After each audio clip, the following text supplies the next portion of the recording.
Pendaki yang kudung kedua-dua kaki Azrahan Hasrullah atau Adam akhirnya berjaya sampai di Camp Indo Everest pada ketinggian 5,350 meter pada jam 12.30 tengah hari waktu tempatan pada Selasa. Beliau mula mengesot ke Camp Indo Everest bermula jam 7 pagi waktu tempatan dari Gorak Ship dengan pendakian berjarak 4 kilometer.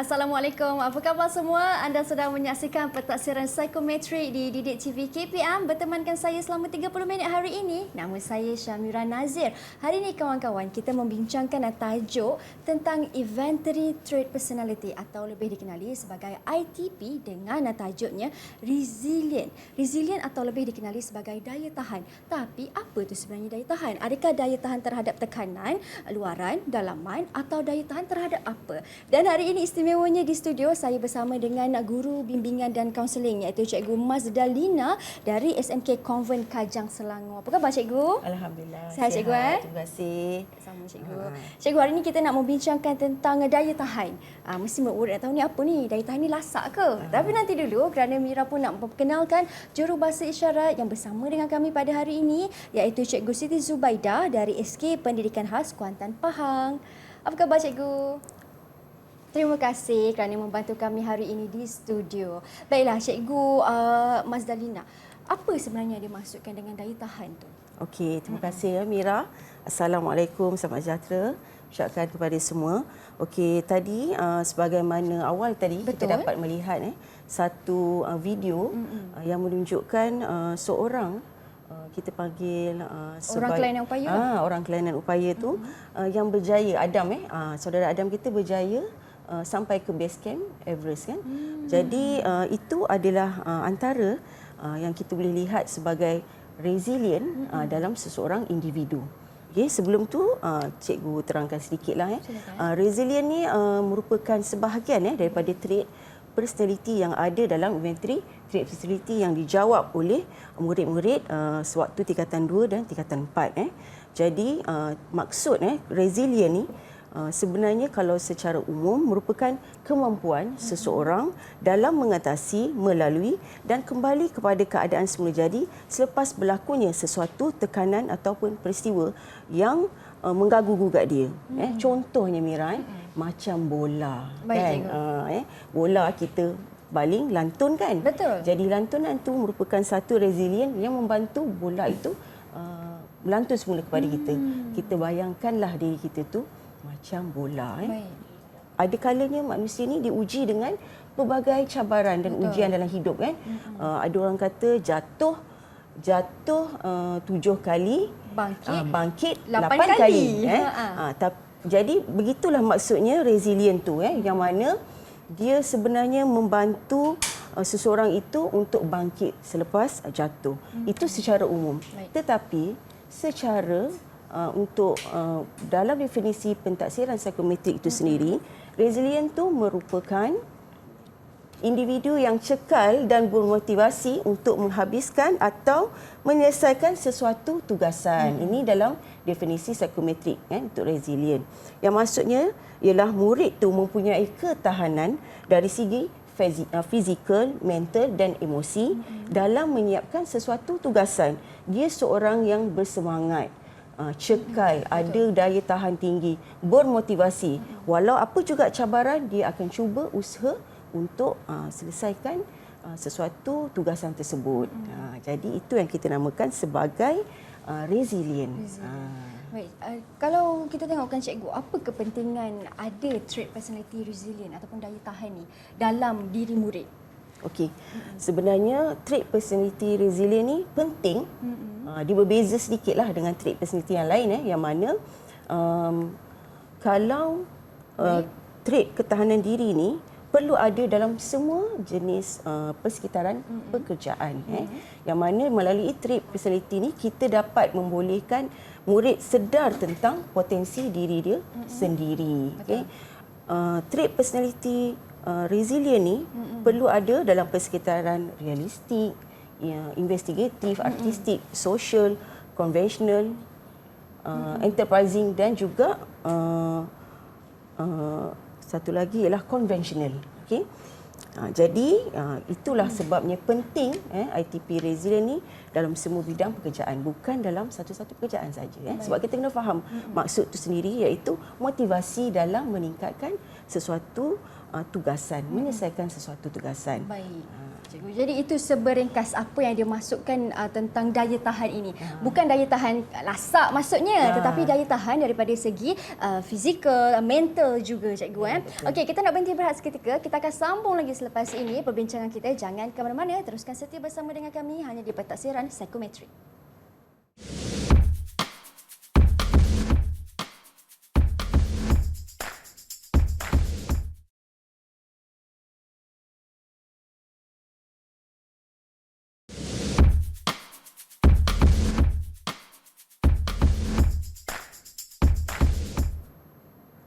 Baik, hari ini dalam Pentaksiran Psikometrik kita membincangkan tentang resilient atau daya tahan dalam inventory trait personality atau lebih dikenali sebagai ITP.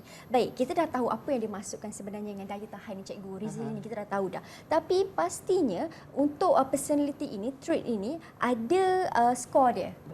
Jadi apa skor yang dimasukkan tu, cikgu? Okey, sama juga macam trait personality yang lain. Okey, kita juga ada skor-skor tertentu yang boleh menilai sama ada murid itu berada dalam resilient rendah, resilient sederhana ataupun resilient yang tinggi. Jadi sebelum cikgu teruskan, apa kata kita tengok paparan video yang telah disediakan. Okey, baik, jom kita saksikan. Kakak siap kawan aku ni. Tak boleh henti ke dia send gambar? Kejap aku pun send. Ya, dah send dah. Okey dah. Ish, panaslah kat luar tu. Dah terik dah matahari tu. Sekejap sambung main. Dah habis tadi ke belum? Bising lah. Tak apalah, kita sambung main phone je lah. Sekejap, kena buat apa ni? Dah tu. Dah, main phone lagi ke? Ish, yelah. Duduk mana muka aku ni? Okey dah.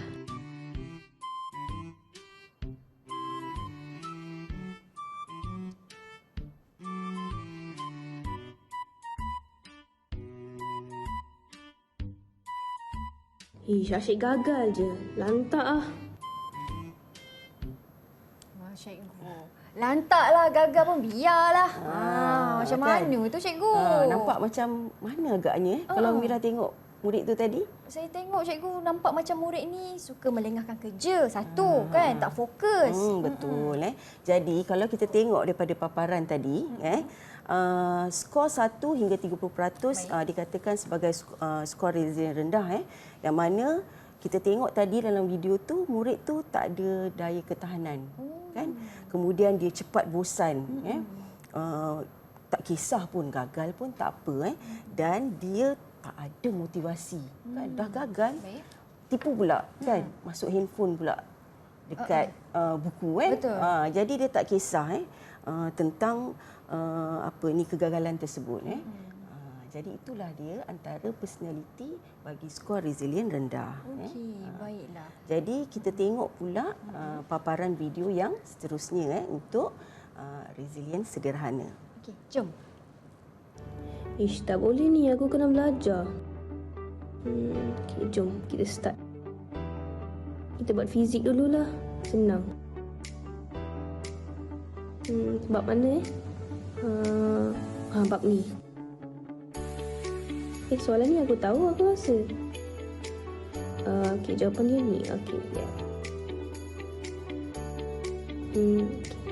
Ni pun aku tahu. Senangnya.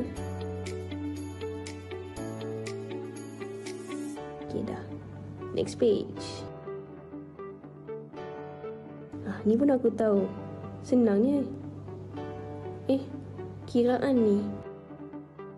Macam mana dapat notification lah. Kelakarnya. Kawan aku ni kelakar lah. Ambil break sekejap lah. Kita tengok update. Banyak update ni. Cikgu, ini saya selalu nampak dalam kalangan kawan-kawan saya. Okey. Tak nak sebut nama lah. Okey. Kan, ini maksudnya resilient rendah lah ni cikgu. Ini resilient sederhana. Sederhana. Okey, untuk resilient sederhana ni, skor dia antara 40 hingga 60%. Okey. Kalau kita tengok tadi, dia ada daya usaha, ada ikhtiar nak buat perubahan. Tetapi sederhana, maknanya ada sedikit gangguan, dia dah stop. Kan? Tak boleh nak teruskan. Jadi maksudnya individu yang berada di tahap resilient sederhana ni, dia sederhana daripada aspek fizikal, mental dan emosi. Jadi nampak kan kat situ beza kan? Okey, kita tengok pula untuk individu yang mendapat skor resilient tinggi. Jom kita saksikan.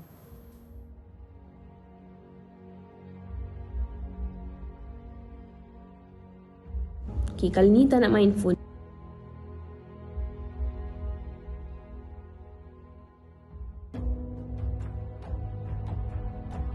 Best juga main gitar ni, boleh hilangkan stres aku belajar sepanjang hari. Dah penat study, kita main basikal lah.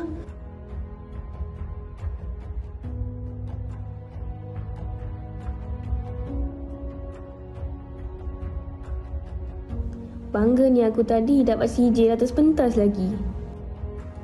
Yo, dapat CJ skor terbaik pendidikan moral, not bad Okeylah, kita simpan dalam fail koleksi sijil lah. Bangga aku dapat sebanyak sijil. Okey, kita simpan. Jadi kenangan dan juga motivasi. Tak sia-sia aku belajar siang malam. Berbalai.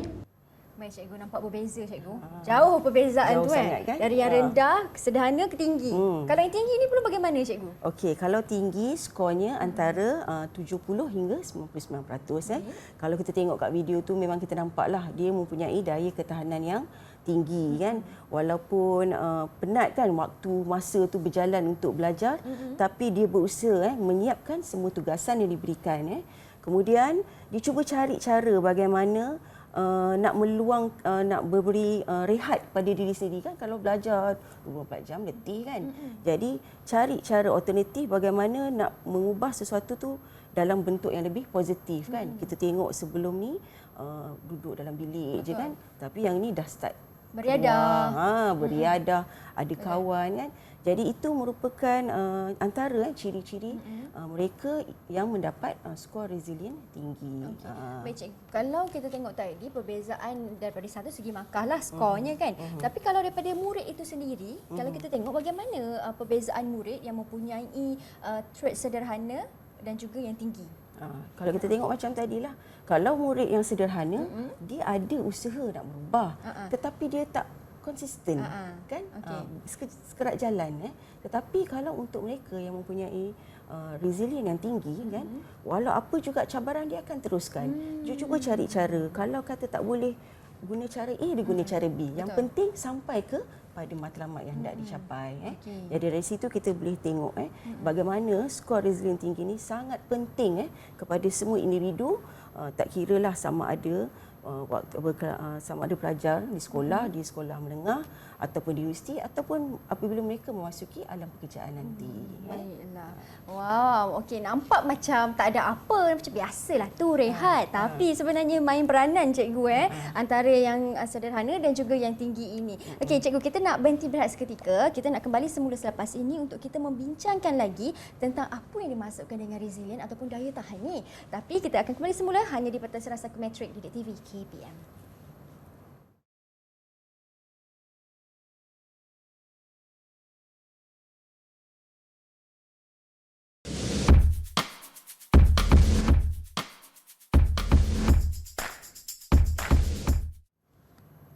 Baik, kawan-kawan, kita dah tahu apa yang dimasukkan dengan resilient ataupun daya tahan. Dah juga tahu dalam 3 tahap, iaitu tahap rendah, sederhana dan juga tinggi. Daripada malas kepada rajin sikit kepada sangat rajin. Dan di segmen ini perlu cikgu nak menerangkan apa peranan guru ataupun ibu bapa untuk membantu murid-murid ini untuk terus mempunyai daya tahan yang tinggi. Okey, terima kasih Mira. Okey, kita tengok ada 3 pihak yang penting dalam membantu untuk meningkatkan resilience seseorang individu. Kat sini saya bagi 3 lah, iaitu murid, guru dan juga ibu bapa. Jadi kita tengok kat sini peranan murid dulu. Nombor 1, murid ni kenalah hadir ke sekolah. Betul. Kan? Kalau tak datang sekolah, macam manalah pula kita nak tahu trait personality dia, betul? Betul. Okey, bila hadir ke sekolah, secara tak langsung murid ni boleh menjawab ITP, Inventory Trait Personality. Untuk pengetahuan semua, pada tahun ini untuk ITP tingkatan 4 murid menjawab secara online pertama kali. Tetapi untuk murid tingkatan 2 masih lagi secara bersemuka. Tetapi kena faham, nak dapat keputusan yang signifikan dan dominan dalam setiap individu tu mestilah murid tu menjawab secara jujur. Kan, jangan main hentam je. Jadi keputusan tu pun tak tepat. Kemudian selepas murid mendapat keputusan, mereka boleh berjumpa dengan guru bimbingan dan kaunseling. Kat situ dia boleh tanya dengan guru bimbingan kaunseling apa yang perlu dilakukan dalam usaha untuk meningkatkan resilient. Sekiranya mereka mendapat resilient rendah ataupun sederhana. Kalau dapat tinggi, mereka boleh tanya apakah dia peluang-peluang yang sesuai dengan mereka untuk mengembangkan lagi dia punya potensi supaya dia menjadi lebih cemerlang. Kerana apa? Pelajar ni perlulah fokus kepada peningkatan kendiri dia. Kan? Kalau dia dah tahu apa yang dia perlu perbaiki, jadi banyak perkara dia boleh dapat belajar. Contohnya kalau kita dah tahu kita ni kurang motivasi, datang sekolah sebenarnya banyak aktiviti latihan yang boleh pelajar itu ikuti supaya dapat meningkatkan peningkatan kendiri dia sendiri. Ini contoh kita tengok ada aktiviti yang dilakukan. Ada aktiviti co-curriculum kan, bawah persatuan badan beruniform. Kita ada buat kursus-kursus kepimpinan. Ini antaranya lah program-program yang mana murid sebenarnya boleh turut terlibat sama. Tapi kalau tak datang sekolah, macam mana nak join? Betul tak? Betul. Jadi nombor 1 perlu hadir ke sekolah. Ini bagaimana peningkatan kendiri ini boleh dapat pada seorang murid, kan? Terlibat dengan aktiviti, contohlah ni saya share ni, yang mana murid terlibat dengan program bersama dengan warga emas. Kan, secara tak langsung dia belajar berkomunikasi, kan, meningkatkan keyakinan diri dia. Okay, seterusnya kita tengok ini antara program-program di sekolah lah, kan. Tengok nampak macam tanam pokok, kan. Betul. Tapi sebenarnya banyak nilai-nilai yang murid belajar daripada aktiviti ni. Seterusnya kita tengok kepada peranan guru. Peranan guru, saya sebut guru kaunseling lah, kan. Selepas mereka memberi soalan, dia dapat menyediakan satu data profil murid yang mana daripada situ guru boleh menjalankan sesi kaunseling sama ada secara individu ataupun kelompok.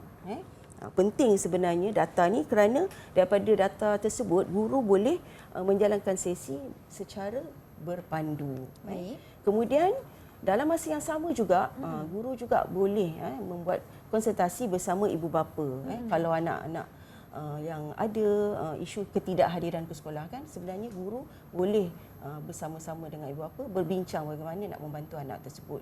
Dan akhir sekali menyediakan latihan atau aktiviti. Seperti biasalah, sekolah memang banyak sediakan program-program yang berkaitan dengan pemantapan ketahanan diri. Macam Mira pernah join tak? Pernah join, cikgu.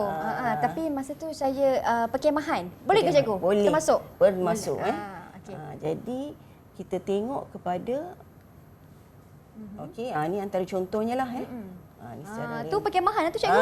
Tengok. Kan? Baik.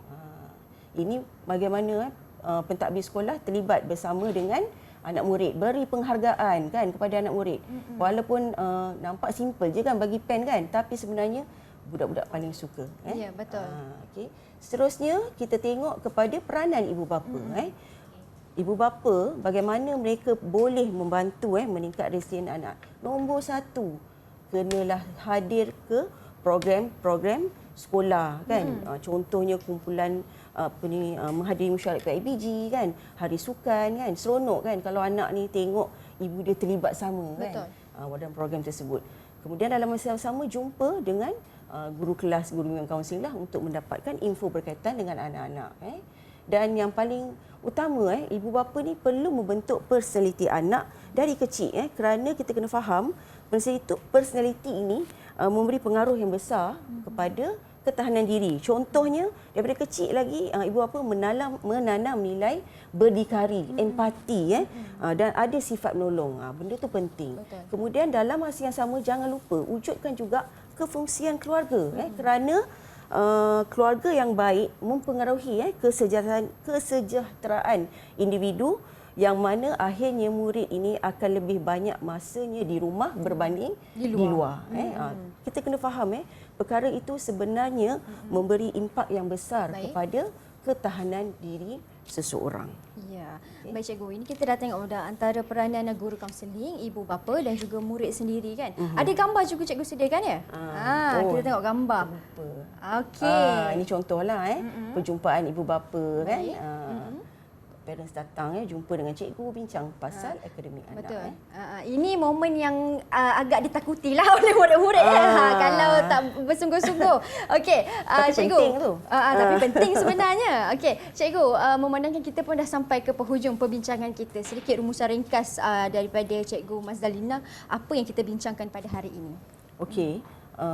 Sebagai satu rumusan bagi inventive trait personality resilient ini, apa yang dapat saya rumuskan bahawa murid, guru dan ibu bapa perlu bersama-sama membantu merangsang persekitaran yang positif dan sejahtera yang mana mampu meningkatkan resilient anak-anak itu supaya mereka menjadi insan yang lebih berkembang dan seterusnya menjadi produktif kepada masyarakat dan negara. Betul. Mudah-mudahan cikgu semoga dengan pemahaman yang jelas yang cikgu dah kongsikan pada hari ini memberi pencerahan kepada semua yang menonton di rumah. Dan kalau saya boleh kongsikan juga yang cikgu dah katakan tadi di awal siaran tentang anggap diri kita ni umpama bola. Kan apabila ada hentaman yang kuat menghempas kita ke lantai, jadi ibarat bola melantun balik dengan tinggi, lebih tinggi bergantung kepada tekanan yang diberikan. Jadi semoga harap-harap kita mempunyai daya tahan yang hebat dan juga kuat. Baik, terima kasih cikgu atas perkongsian pada hari ini. Kita jumpa lagi di episod akan datang. Saya Syamira Nazir. Assalamualaikum dan salam sejahtera.